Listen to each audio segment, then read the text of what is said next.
వరదవెల్లి రాహురూప శయన దత్తాత్రేయ ఆలయం మిడ్మానేరు బ్యాక్ వాటర్లో ఉన్నందున కొండపై నీటి మధ్యలో ఉండి నీటి మట్టం పెరిగినప్పుడు ద్వీపంలా మారుతుంది. స్వామివారు పూర్తిగా శయన భంగిమలో ఉంటారు. వెంకటాచార్యులు అని వైష్ణవ అవధూత దత్తాత్రేయుడు వెంకటేశ్వర స్వామి భక్తుడు. అతని తపస్సుకు మెచ్చి ఇద్దరు స్వాములు ప్రత్యక్షం అయ్యి దత్త వెంకటేశ్వరుడిగా దర్శనమిచ్చి రాహుదశ ఉన్నందున రాహురూప శయన దత్తాత్రేయుడిగా మారినట్లు కథనం. వరదవెల్లి అనగా వరాలను ప్రసాదించే ప్రదేశం అని అర్థం. స్వామివారి దర్శనంకు జలాశయం నుండి పడవ ప్రయాణం చేస్తారు.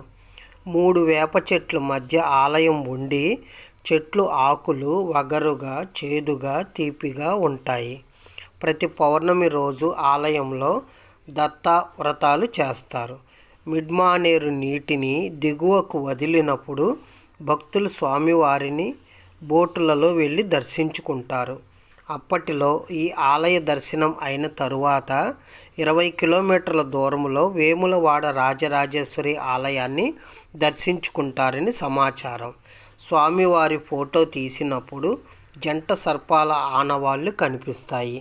తెలంగాణ రాజన్న సిరిసిల్ల జిల్లా బోయినపల్లి మండలంలోని ఒక గ్రామం.